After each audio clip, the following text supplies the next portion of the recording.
Bonjour Madame Perrault, vous êtes la directrice adjointe aux études des cégeps de Gaspé, c'est bien cela? Gaspésie-les-Îles, oui. Parfait. Donc, aujourd'hui, c'est ça, on veut parler avec vous de harcèlement. Donc, si j'ai bien compris, il y avait déjà une première loi qui était passée, mais là, vous avez dû proposer une nouvelle loi qui est limitée au harcèlement sexuel. Une nouvelle politique, oui, c'est ça. En fait, tous les cégeps ont une politique de prévention du harcèlement en milieu de travail qui s'applique aussi aux étudiants, évidemment. Mais avec la loi 151, adoptée par le gouvernement libéral avec la ministre Hélène David, c'est une loi qui s'applique vraiment pour prévenir et contrer les violences à caractère sexuel dans les établissements d'enseignement supérieur. Donc, cette loi-là nous oblige à adopter une politique de prévention. Donc, on est rendu là. OK.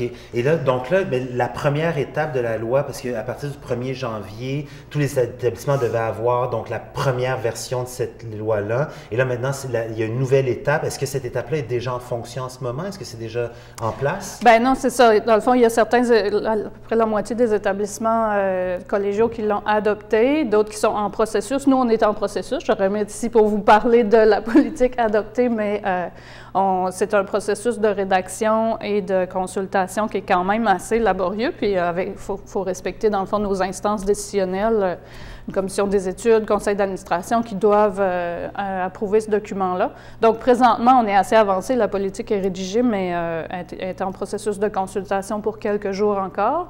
Puis, elle sera adoptée là, officiellement la mi-mars. Mais est-ce que, finalement, donc ce que je me rends compte, c'est que chaque entité, cégep, université, chacun adopte lui-même son document. C'est pas un document qui est général, qui pourrait s'appliquer à tous les établissements d'enseignement. C'est ça. La loi est générale, évidemment. Après ça, c'est sûr que la Fédération des cégeps et le ministère nous ont fourni un guide de rédaction puis un gabarit avec, dans le fond, les éléments les plus importants qu'on doit absolument avoir dans notre politique. Mais on a toutes des réalités différentes. Par exemple, nous, on est quatre campus. Une section anglophone, une section francophone. Il y a une grande distance entre les campus. On est sur 2 fuseaux horaires. On a 9 syndicats différents, 4 associations étudiantes. Donc, inévitablement, on doit adapter cette politique-là à notre réalité locale. OK. Ouais. Et dites-moi, par le passé, là, dans les dernières années, avez-vous été confronté à des cas de harcèlement dans vos différents établissements? Bien, honnêtement, on en a eu très peu, et de harcèlement psychologique ou des violences à caractère sexuel qui se sont transformées en plaintes. C'est possible qu'il y ait eu des dénonciations là, de façon anonyme. Donc, on en a eu très peu. Ce que les étudiants semblent dire, c'est qu'ils se sentent en sécurité dans nos campus, mais le mouvement MeToo a fait prendre conscience à tout le monde que plus on en parle, plus les gens se sentent à l'aise de dévoiler des situations. Donc, on s'attend à ce que peut-être il y ait une augmentation du nombre, pas du nombre d'agressions, mais du nombre de situations dénoncées. C'est ce que les CALAX, par exemple, les centres d'aide aux victimes d'agressions sexuelles, c'est ce qu'ils ont vécu suite au mouvement, moi aussi. OK. Quelque part, bon, c'est sûr que dans les établissements scolaires, il y a quelque chose de particulier dans le sens où, bon, il y a un professeur qui est en position d'autorité par rapport à un ou une étudiante. Comment est-ce que, parce que j'imagine, bon, ça, c'est vraiment une particularité qu'on ne retrouvera pas dans d'autres entreprises privées ou même publiques, dans une mairie où, bon, là, tout le monde, si on veut, et c'est pas des enfants avec des adultes. Qu'est-ce que ça, au niveau de de l'établissement, justement, de vos directives, qu'est-ce que ça change, cette relation-là? Bien, en fait, actuellement, il n'y a rien qui encadre les relations qu'il pourrait y avoir entre les étudiants et les membres du personnel. Moralement, dans le fond, on sait tous que s'il y a une relation d'autorité, une relation pédagogique, en principe, il ne devrait pas y avoir d'autres types de relations.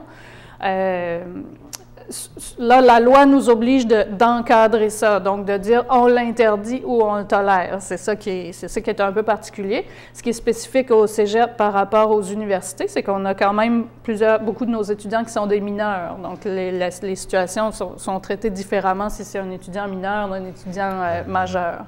Mais même dans le cas d'un étudiant majeur, dans le fond, nous, ce que la politique va proposer, là, est en consultation, donc c'est pas officiel, mais nous, c'est d'interdire les relations intimes entre les étudiants et les membres du personnel quand il y a une relation pédagogique ou une relation d'autorité. Okay. Donc, c'est ce qu'on veut privilégier. On va voir comment. Je sais que c'est un sujet qui génère beaucoup de débats et de discussions dans nos communautés. Donc, on verra qu'est-ce qui va sortir de tout ça. Bon.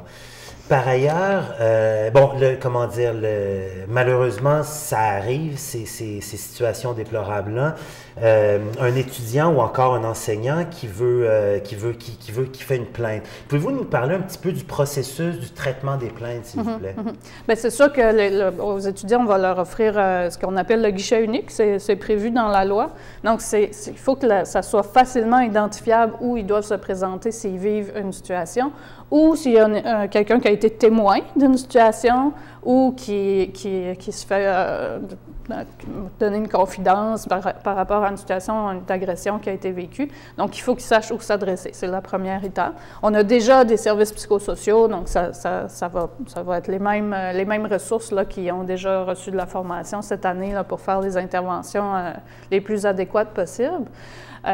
Donc, la personne va s'adresser au guichet unique. Après ça, la personne elle va décider elle-même. Est-ce qu'elle va juste chercher de l'aide?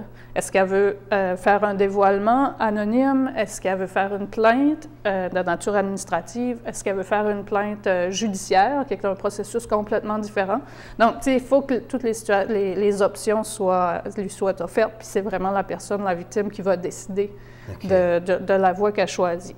Dans notre politique, c'est décrit ces processus-là. Le processus de traitement d'une plainte administrative est aussi décrit, donc de façon un peu plus détaillée. C'est sûr qu'une plainte judiciaire, c'est pas le cégep qui va la traiter, évidemment. Nous, on va traiter que les plaintes de nature administrative. Donc, on essaie d'avoir un processus le plus simple possible, le plus clair, puis évidemment que les personnes impliquées dans ce processus-là auront toute la formation adéquate. Okay. Donc, dans le fond, aussi, un peu ce que vous me dites aussi, c'est qu'il y a un accompagnement, c'est-à-dire qu'à partir du moment où une personne va se présenter à ce guichet unique, elle est accompagnée, le cégep va l'accompagner dans les procédures, à moins que ça aille au judiciaire, évidemment, comme vous dites. Oui, puis la personne va être accompagnée, elle peut arrêter à tout moment, elle peut changer la nature des interventions qu'elle souhaite. Dans le fond, ce qu'on veut, ce qui est vraiment important pour nous, on est une organisation qui est quand même assez complexe parce que, on a des directions de campus, un directeur général, on a plusieurs instances décisionnelles. On ne veut surtout pas que la personne ait à se rendre à 5 bureaux différents pour expliquer son histoire, puis que là, les gens ne sachent pas trop, tu sais, oui, on pourrait faire ça, mais on ne sait pas. Donc, la formation va être vraiment importante, la formation du personnel, des instances syndicales, des associations étudiantes qui sont les représentants des étudiants. Donc, tout ça va être très, très important pour que la personne qui décide de faire un dévoilement, quelle que soit sa nature, qu'elle ne soit pas confrontée à une bureaucratie qui finalement l'empêcherait d'aller plus loin dans ses démarches. Donc, la personne qui va être à ce guichet unique-là, c'est vraiment une personne qui a tous les outils, qui a été formée dans ce cadre-là pour cette fonction-là. Oui, évidemment, ces personnes-là sont aux premières lignes, effectivement, mais il faut quand même que le reste du personnel aussi, parce que la personne qui va recevoir un dévoilement, c'est pas systématiquement la personne du guichet unique. Dans le fond, si on a confiance en quelqu'un, un étudiant qui a confiance en un enseignant, ce qui est souvent le cas, c'est souvent les personnes de première ligne aussi, les enseignants en qui les étudiants ont confiance, ça se peut faut que l'enseignant soit capable de répondre, de bien orienter la personne. Donc, c'est dans ce sens-là. En terminant, si vous aviez un conseil à donner à une personne à qui, malheureusement, un tel événement arrivait, quel conseil voudriez-vous lui donner?